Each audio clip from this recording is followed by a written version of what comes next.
ประมาณช่วงบ่าย 1 หรือ 2 โมงเด้อเตรียมรับเพราะว่าจะได้เคลื่อนย้ายเสาแห่ดินบล็อกทรายภายในมือเดียวเลยคันคุณผู้จักนำขบวนเพราะว่าคือก่อนหน้านี่เฮาให้ทั้งชุมเจ้าหาเนาะแต่ว่าก็คือว่าในพี่น้องเฮาคำฮู้เพิ่นก็บ่มีผู้แช่งก็เลยพวกเราวิ่งขึ้นไปปู้ทางสนามไซพุ่นไป2 เจ้า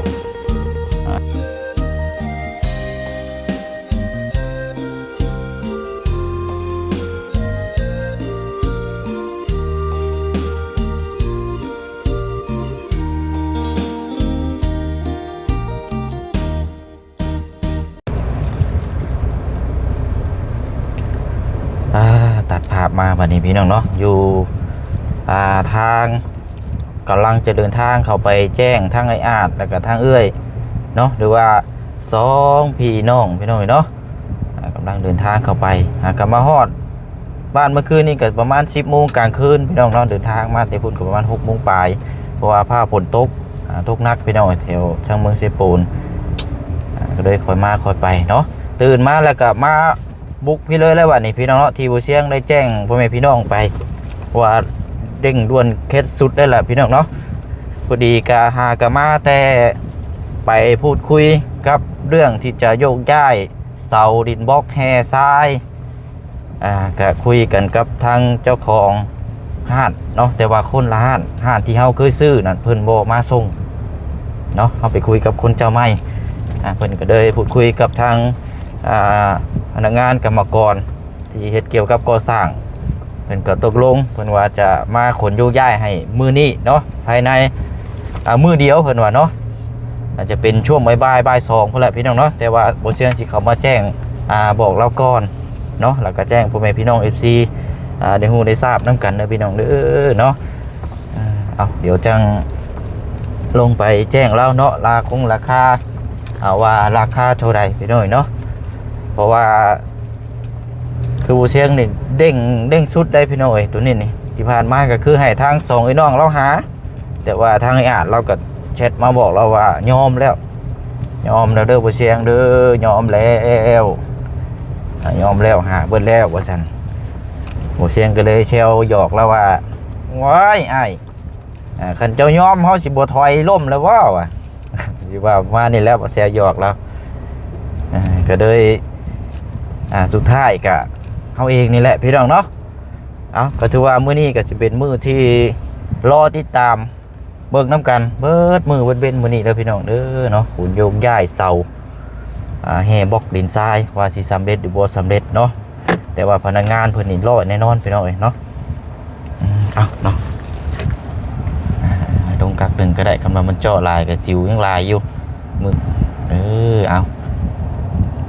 กราบสบายดีและสวัสดีพ่อแม่พี่น้องเบิดสู่ผู้สู่คนพบเจอกันอีกคือเก่าเนาะพี่น้องเนาะครับหวนตาวลงมาบ้านแบบเร่งด่วนกับตัวนี้แน่เนาะพี่น้องเนาะแล้วก็บวกกับมื้อนี้ก็เป็นมื้อดีมื้องามสำหรับทางห้านแม่มิกเนาะหรือว่าทางสาวน้อยอยู่เซนูเฮานี่แหละพี่น้อยเนาะเพิ่นก็ได้เปิดห้านใหม่และเพิ่นเชิญทางหมู่เสียงแล้วก็พร้อมครอบครัวหรือว่าทางทีมงานเฮาเบิดสุคนมาแสดงความยินดีนํเนาะห้านใหม่ตรงข้ามอุทุมพรนั่นแหละพี่น้อยเนาะถ้าว่าได้ก็มีโอกาสก็เดี๋ยวติดตามเบิ่งนํกันเนาะพี่น้องเนาะก็ได้ใส่เสื้อขาวมามื้อนี้ก็เดี๋ยวเบิ่งนํกันเนาะว่าสิจังไดแต่ว่าคนอื่นเฮามาแจ้งทางไอ้อาดให้ทางเราหำหูก่อนเนาะพี่น้องเนาะเดี๋ยวลงไปพอแล้วพี่น้องเนาะลงมาเดี๋ยวพ่อกันสบายดีเด้อเนาะสบายดีเด้อบ่เสียงเด้อกินฮอดเจ้าเด้อมาบีก็ได้กินไข่กินฮอดบ่โอ้ยหาก็เห็นหมื่นจะประงามทีนี้บาทนี่ให้ไหมใช่บอกสิแล้วบ่ให้บอกสิโยน้องกินฮอดจนยังให้เพราะว่าได้สิให้ให้โดยเอาเนาะไม่ได้ว่าอยากแล้วให้ที่ร้อนเลยเพราะว่ากินฮอดจักอยู่ทางใดมาบัดนี้แม่นบ่าวจะสาวบัดนี้แล้วมาบัดนี้มีงานบัดนี้ทางนี้เพิ่นได้ขึ้นฮอดเหี่ยวเขาเหี่ยวกันเตรียมชุดมาแล้วสบายไปน้ำกันเบิดนั่นแหละที่เขาคุยแจ้งน้ำกันนั่นแหละ กันเบิดทุกคนแหละเนาะ เนาะกินแล้วบ่เขาว แล้ว ว่าจะก็ว่าบ่คือ โอ้เนาะ ถ่ายกินข้าวบ่เสียงสิดอก เราบ่กิน ดีแล้วดีแล้ว เห็นหน้าตาไปสิก็ซื่อๆก็ซื่อแท้ๆเลย โอ้ยอย่าไปชื่อนะทางคนเจ้าก็ดอกคนทางไปยากตามตามอย่าไปตามเลย อะไรไปตัดทางอยู่นั่นน่ะ เนาะโอ้ยพอหยอกหัวโดนกระดิ่นเด้อเนาะพอเห็นอ้ายเดาที่ผ่านมาก็เครียดมาหลาย เครียด แต่เขาก็เลยอยากเติมด้อยยิ้มด้อยหัวให้ชวนได้หันสมุนไปหม่องใดบ่ค่อยอยากเฮ็ดให้คนหายอยากให้เฮ็ดคนหัว เพราะว่าถ้าเขาเจ้าให้แหละให้ต้องรอดเลยเช็ดน้ำตารอดตรงนี้น้ำตาตื้นได้ขนาดเมแล้วเราชื่อเขายังให้เอาเลย อะไรได้ มันบ่เป็นคนเดิมเลยเป็นคนเหี่ยวเลยเหี่ยว มันเหี่ยวแล้วบัดนี้เนาะ เขาเหี่ยวเขา นี่ได้ซะเดี๋ยวก็ผ่านพ้นดอกเนาะเอ้าอดอีกจักหน่อยอดอีกจักหน่อย ตอนนี้กำลังคนน้ำเนี่ยตอนนี้นะกำลังคนน้ำสิหน่อยดอกไม้กับมันกสิหวานขึ้นเพิ่นนิดหน่อยได้แบบเดียวก็บรรดาเขาปลูกหมักพริกอย่างนี้เป็นไว้อ่ะแต่วิทย์ก็เหี่ยวเนาะ สมุนบอกมันว่าอายุมันเดินหนาวแม่น อายุเลิศหนาอยู่นะอายุเลิศหนาอยู่แต่คนเฮายิ่งแก่ยิ่งเฒ่ายิ่งงามไหน แม่นบ่เป็นผู้ขามันคือแบบ 30ยังแจวก็เพิ่นว่าแหละอันนี้ก็50เท่าไหร่ก็เจ้านะ หัวจิต โอ้ยังแจวอยู่เลยแม่เอ้ย มันยุ่งหมดเลย มันจะมีรถอีกสิ่งอยู่ ทันอยู่บ่เนาะ ยังแจวอยู่เนาะ ตาบักลีเขา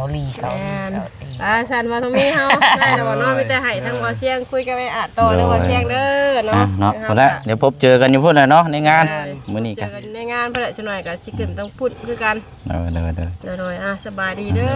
เนาะ ผมขอบใจเด้อสมบุญเด้อบ่ทองมีเด้อที่แวะเวียนมาเยี่ยมมายามเด้อให้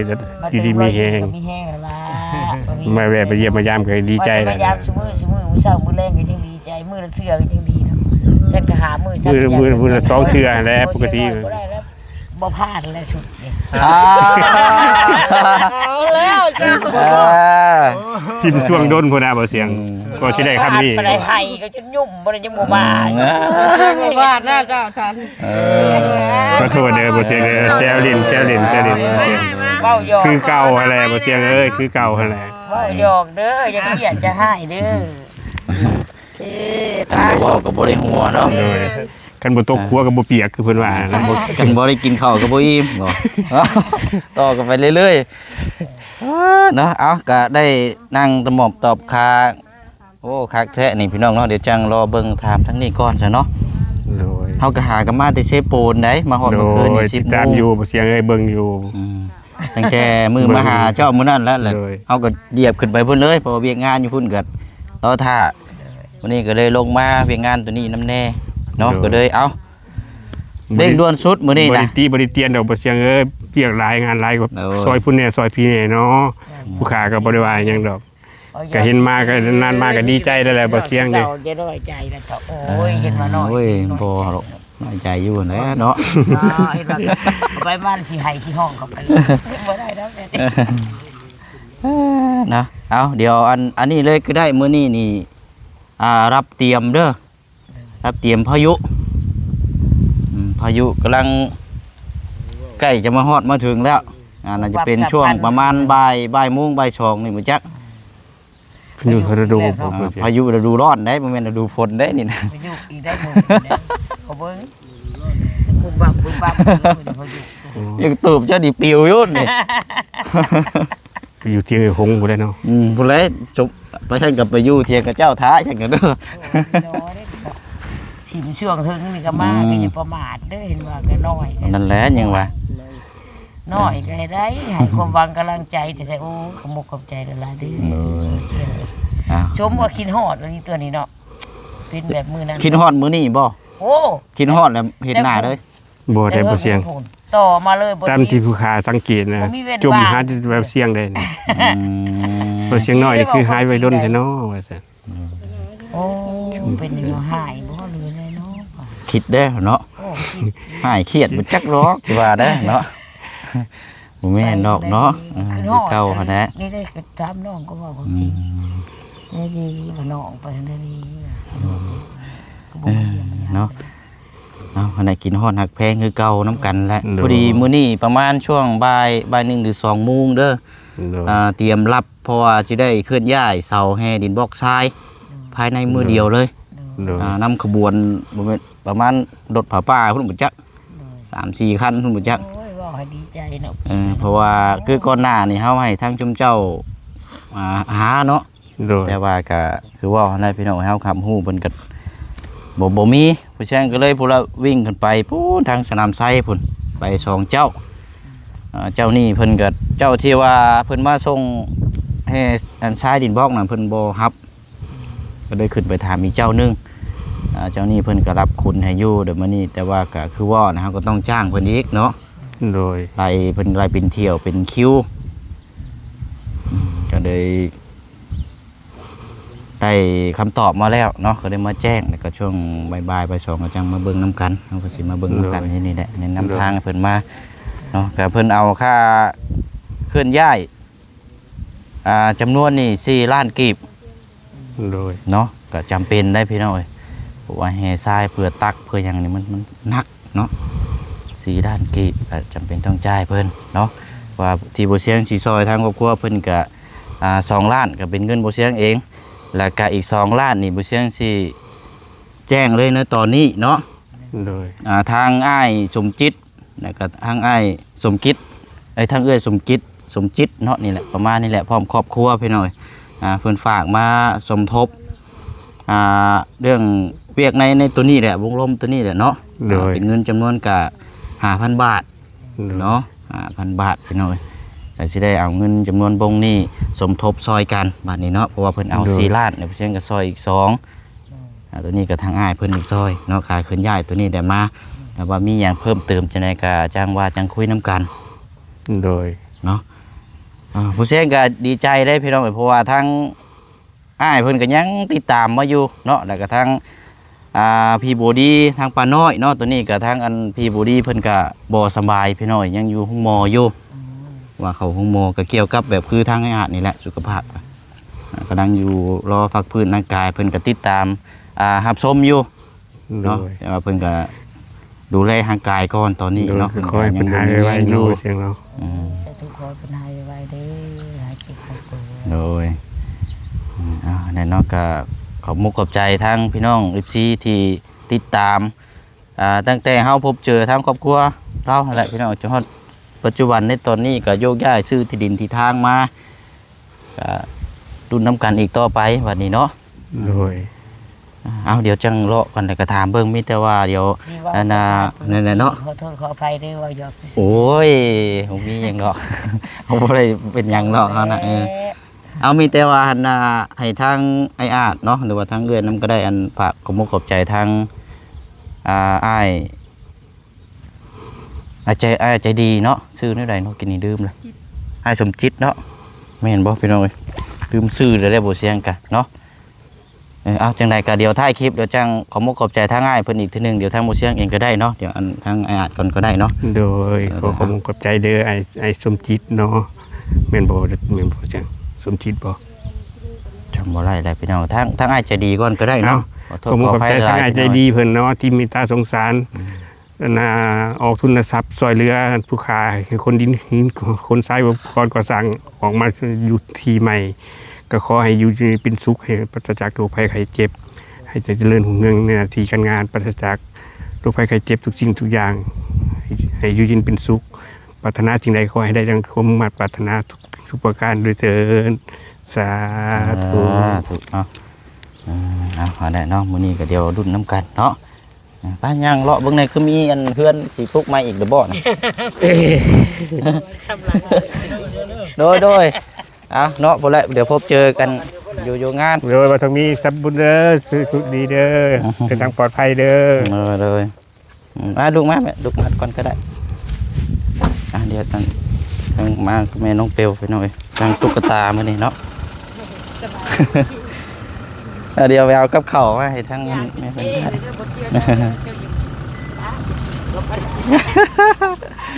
นี่ว่าหมูนอดเจ้าได้ยามจะเซ่หรือจะยิบเฮ็ดที่แสดงได้เนาะ โอ้ดีได้บ่ได้คือเก่านะมันเซ่เลยเงินจงรักจำลังก็เบิ่งติบ้าบ่ได้ได้จงรักไปบ่รอ สองสามหลังเลยเนาะ แม่ ไปเนาะโอ้อันนี้กระเบื้องเนาะ กระเบื้องผู้ใหญ่ใจดีทางเบาเตียงเพิ่นซอยมาเพิ่นให้ไปมั่งเอา อยู่ใช้นี่นะ พวกรถทางไม้อยู่ทางบรรทัด มันธาตุ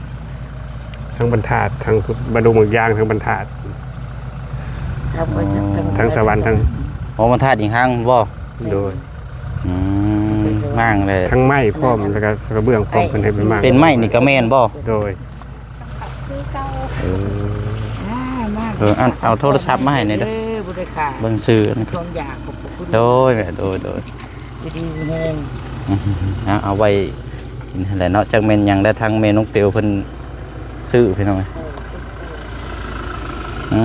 เอาเนาะพอดีแล้วสิได้มุงหลังคาเนาะ โดย อันอยู่พุ่นเป็นบ่อ้ายใหม่ โดยมาเบิ่งก็ได้บ่และสุดนี้หันเป็นของแม่ตู้ทั้งแม่ตู้แม่เฒ่าพ่อเฒ่าเบาเตียงกับเบาคำเพิ่นซอยมาสุดนี้นะ ชุดเป็นไม้นี่บ่ โดยสุดนี้ทั้งเบาคำสร้างนะกับแม่ตู้อันน่ะแม่เฒ่าเบาเตียงแม่สะบุญนี่นะ อ๋อ สุดนี้นะเพิ่นซอยมาเพิ่นให้มา โดย เพิ่นบริจาคมาว่าง่ายสิซะ ซอยเนาะซอย โดย กันนั่นแหละนี่แล้วเนาะ เพิ่น เราก็ยังบ่มีอยู่พี่น้องเนาะ เพิ่นว่าเฮ็ดให้ได้อยู่อาศัยก่อนเพิ่นว่าจังซี่ให้ลบฝนลบภาพปีนี้ให้มันผ่านไปก่อนเพิ่นว่า โอ้คันว่าได้เห็นเสาชีกันถือว่าสุดเลยเด้ฉันบัดนี้นะคักอยู่เด้คันว่าได้ขึ้นคงหลังคา คันบ่เพิ่นบ่พาไปมากนั้นตั้งแล้วเมื่อวานนี่ อันนี้ไผมาประกอบให้เนี่ย อันน่ะสร้างคำ อันนี้ได้โอ้มื้อนี้เพิ่นมาอยู่บ่ ว่าสิมาอยู่บ่ หักจะสายพุ่นแล้วเนาะมากันเนาะ โดย เอาดีแล้วซะเนาะเป็นไม้เส้นไม้หยังครบบ่เลยบ่ ยังขาดอยู่เลยพระเสียงยังขาดหลายอย่างอยู่ ต้องถามเบาเตียงเพิ่นผู้ค้าครับเพราะนั้น ว่ายินบ่เตียงถามมาอยู่ถามมาเรื่องตัวนี้แหละถามมาเรื่องอันน่ะที่ว่าจะปลุกตัวนี้แหละถามทางหมู่เสียงนํอยู่ก็เลยว่าก็ปลุกตัวนี้ก่อนก็ได้ แต่ว่าตัวที่ว่าเสาตัวนั้นเฮาก็ยังดำเนินการคือเก่า โดย แต่ว่าเฮาได้สั่งมาได้แต่ว่าสั่งมาไว้นี่แหละแต่ว่ามีงบผู้ใหญ่เพิ่นมีมาเพิ่มนะก็จังตั้งเสาไว้หรือว่าจังไดก็จังว่านํกันเนาะ โดย เฮาก็เฮ็ดตามงบตามประมาณ โดย อันนี้6เสาเพิ่นบ่อ้าย โดย โอ้6เสานี่ใหญ่เด้อเบ้นี่ พว เนาะ กเสานี่ก็เป็นจังบุญแล้วพระเสียงเอ้ สุด ย เลยเด้นี่ เบิ่งเลยว่ามั่งมาแต่พุ่นว่าสิมาดีกว่าเก่าก็แห้งแย่กว่าเก่าได้6เสาอันนี้ก็ซ้ำขึ้นสวรรค์แล้วผู้ค้านะ โอ้มันเสาคักกิโลบ่เนาะเสาไม้เก่าครับ ขอบบุญขอบคุณทางแม่ตู้บ่อเตียงเนาะที่เพิ่นให้มาเพิ่นช่วยเหลือมาขอบบุญขอบคุณหลายๆให้เพิ่นหายพยาธิโรคาให้เพิ่นอยู่เย็นเป็นสุขเพิ่นให้มาซ้ำนี้ก็ขอให้เพิ่นได้ให้ของภาษาลัดสว่างหลังใหญ่ๆเพิ่นเด้อสา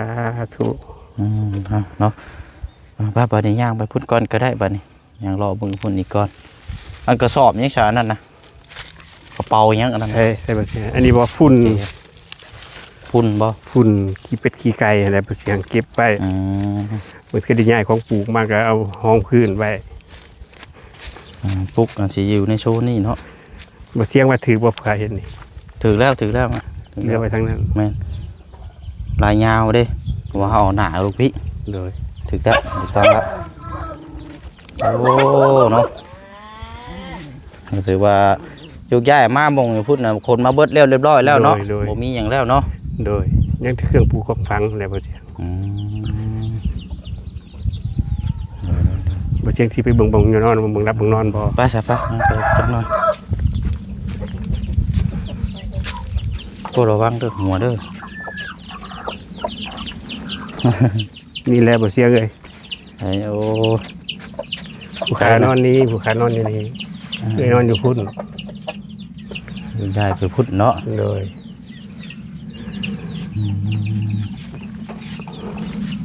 เอาเนาะเป็ดไก่กาก็มวนน้ำนี่แหละพี่น้อง อยู่นำกันนี่แหละบ่เสียงเอ้ยมันยังแยกกันบ่ได้อยู่ ดูนี่แหละเนาะ โดย นี่เป็นไม้ขนมาแต่บ้านพุ่นนี่เนาะ โดย เนาะเดี๋ยวจับใส่เบิ่งเนาะ โดย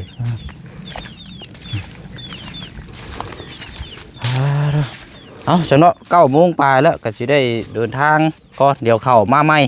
ได้บาดนี้เนาะ โดย เพราะว่าอันแหละเฮามาแจ้งบอกไว้ก่อนเดี๋ยวพบเจอกันมื้อนี้แหละเนาะ โดย ตามที่นัดหมายพูดคุยนํกัน เพราะว่าเขาเจ้าสิเอารถ2 คันอาจจะแล้วมื้อนี้เด้อแหละแล้วเขาเจ้าหลายคนเด้กรรมกรกรรมกรเฮ็ดงานอยู่ในบ้านสนามไซนี่แหละมีแต่ว่าเฮาก็นี่เด้อเฮาสิแนะนำบอกเพราะว่านั่นก็เอาลงนี่ก็ได้ เอาลงนี่ให้นี่เบิดด้วยก็ได้เด้อเอา ผู้ ให้ ค้า ชิด ว่า ได้ก็ได้ ผู้ค้าว่าเสาปูนผู้ค้าจะไว้ทางนั้นได้บ่เสียง แม่นเอา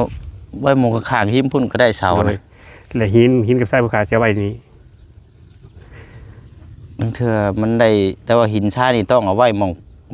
งใดหมองหนึงหมองนั่นเอาได้ถึงเถื่อมีการปลูกสร้างน่ะมันจังบ่โยกย้ายเรื่อ บั ย ด ได้ ปลูกบัดปลูกคนปลูกอยู่พุ่นเด้นั่นแหละผู้ค้าได้ว่า มันปลูกปลูกอยู่โซนนี้เนาะ หินลงนี้ทรายลงหัน ลงต่อกัน เอาลงนี่เนาะเรียงกันนี่ โดยบ่เสียงว่าเห็นดีบ่ แม่นแล้วได้อยู่ไอ้เพราะว่าเฮาทางเขาปลูกเฮือนอยู่โซนพุ่นนั่นแหละเอาลงนี่ก็ได้แล้วหมองจะนั่งอยู่นี่ โดย นั่งตรงนี้แหละเนาะโอ้ยเนาะเอาเดี๋ยวแจ้งติดตามน้ำกันเนาะ เป็นบล็อกได้บัดนี้ ดินบอกกล่าวลงใจหันก็ได้ โอ้ใกล้มือคนแถวว่า แต่ว่ามันติดทางเอาลงมาพีกก็ได้หรือว่าลงหันก็ได้มองไหนก็ได้หรอกมันยากหรอกเนาะ โดย ลงบอก800 ก้อน เนาะ ยกย้ายข้างๆนี่ก็ได้มองน้ำนี่ก็ได้ โดย เนาะเดี๋ยวจ้างว่าน้ำกันนี่ติดตามมาลงกันประมาณช่วงบ่ายโมงก็แล้วเพราะว่าเขาเจ้าเทเสาอยู่ก่อนนะถ้าเสาเวียกกันนะจังพากันเคลื่อนย้ายมาตามที่คุยกันเนาะ โดย เอาแกนี่ลืมพี่น้อยเนาะลืมอ่านเบิ่งชื่อเพิ่งอ้ายเพิ่นโอ้ยขอโทษขออภัยหลายๆเนาะเว้าผิดเว้าถูกสมองกับเบอร์อะไรพี่น้อยช่วงนี้กัน โย่น้อย หาเว้าแต่แล้ว เป็น หัว จังได๋ซะเนาะ เว้าไป เบอร์แล้วอ่านชื่อก็ผิดเนาะ น้อง ข งาม อ ก็ ไก่ก็เป็นขอไข่แล้วขอขวดเป็นขอจอจอกแล้ว น้องงามก็ว่าขี่ไปทีมเธอได้แหละ ยืนเป็นเมียแท้แล้วยิงว่ะ โรเชียงท้ามันไปขี่ไปถ่ายแต่น้องงามว่าขี่ไปเทื่อทีมเลย นั่นแหละเนาะอันนั้นก็หลายคนหลายว่าคือเพิ่นบอกนั่นแหละ ก็สนุกตลกไปอีกแนวหนึงเราโรเชียงเนาะ แม่ แล้วหัวเราะเฮ้ยจ้ะให้เว้าพอ กันบ่คนบ่เว้าบ่ตรงเลยก็มันก็บ่แม่นเพิ่นมันแม่นคือเพิ่นว่าดีเนาะว่าดีเนาะอันนั้นก็ว่า เอาอีหลีเด้อเทื่อก็ลง โรเชียงก็บอกว่าโอ้ยเจ้าก็บอกขาคนออกมาเบิ่งคลิปอยู่โรเชียงเอ้ย โอ้ย เบิ่งอยู่ได้เห็นว่าก็ได้ เออ เห็น เด้อ ว่าผู้เบิ่งบ่เป็นก็ยังเข้าเบิ่งอยู่ได้ เนาะเอาอีกรอบหนึงก็ได้เนาะเพื่อ โดย มีโอกาสหน้าเนาะเดี๋ยวกันจะได้ขอบคุณขอบใจทางง่ายเพิ่นอีกทีนึงเนาะพอดีก็นี่แหละพี่น้อยเนาะทางพี่มนชัยกับพี่สมกิจเนาะหรือว่าพร้อมครอบครัวเขาเจ้านี่แหละเนาะ โดย อันกินนี่อ่านซื้อพิษกินนี่เนาะอันที่เพิ่นสมทบมา พี่บน 5,000 ไซกับพี่สุจิต โด มนต์ ย ใส่กับพี่สมจิตขอขอบมุกขอบใจหลายๆเด้อ สมกิจเนาะ ที่มาซอยเรือยังนี่จ้ะ ทั้งอันนี้ละโยกย้ายตัวนี้แหละเนาะ ยกย้ายพวกอิฐบล็อกแล้วก็ทรายหินเนาะ โอ้ย ที่มาช่วยโยกย้ายครั้งที่2ว่าซั่นซะเนาะขอบคุณหลายๆคันว่าให้อยู่ดีไม่แห้งเนาะผูกแต่สิ่งดีเนาะสิมาซอยมาเลี้ยงเป็นลูกโป่งใส่ให้เป็นสะพานแก้วสะพานทองให้พอได้พออยู่บนเสาเนาะทุกสิ่งทุกอย่างก็ขอมุกขอบใจหลายๆสาธุ โอ้ยเอาอันนั้นเนาะมีแต่ว่าแล้วเดี๋ยวพบเจอกันเด้อเฮาสิเข้ามาใหม่เนาะมื้อนี้เดินทางก่อนบัดนี้เด้อ ไม่ยังก็แม่ยังก็อันที่บ่สบายนะ พี่บอดี้ที่เป็นซอยเรื่อง พี่บุรี สมทบที่ดิน แล้ แล้ว ว ก็ ก็ บ่สบายก็ขอให้หายไว้หายคืนเด้อให้หายจากพยาธิโรคาซะหายเจ็บหายไข้หายพยาธิโรคาให้อยู่ดีเป็นสุขให้โอ้ยบอกบ่ถือว่าบ่เชื่อเลย เอาอะไรเนาะจังได๋ก็ โดย ขอให้ สาธุ หายไว้เนาะ ขอให้เพิ่นหายไว อ่า เอาอยู่ดีมีแฮงเด้อเฮากลับว่าเด้อบัดนี้เด้อเดี๋ยวเข้ามาใหม่เนาะ ขอบคุณเด้อบ่เสียงเด้อที่เป็นภาระให้เด้อบ่เสียงเด้อขอให้อยู่เป็นสุขเด้อ อยากบ่ได้ก็อยากเวลามาไปทางใดก็เฝ้ามาเนาะไอ้จะได้สั่นทั้งปีก็จมขึ้นฮอดอยู่ดอกเห็นว่าก็บ่ได้ให้แต่ก็ขึ้นจังไห้หน่อยนึง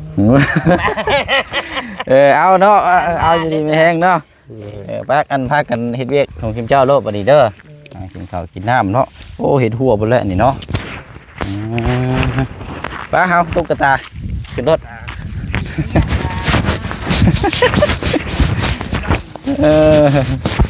โอเคเนาะเนาะเดินทางก่อนวันนี้พี่น้องเอ้ยพุ่นละไปร่วมงานทางเพิ่นกันเนาะทางอยู่หาตรงข้ามหาดอุทุมพรเนาะมื้อนี้ก็มาแจ้งมาพูดมาคุยมาบอกทางครอบครัวเขาเจ้าเนาะเอาจังใดก็ฝากพ่อแม่พี่น้อง FC เนาะแล้วก็ทางผู้ใหญ่ใจบุญติดตามเบิ่งนำกันมื้อนี้ก็เนาะอยู่นำกันเบิดมื้อเบิดเว้นมื้อนี้พี่น้องเนาะเอาคลิปนี้ลาไปก่อนพบกันในคลิปหน้าเด้อเนาะบ๊ายบายเด้อพี่น้องเด้อสวัสดี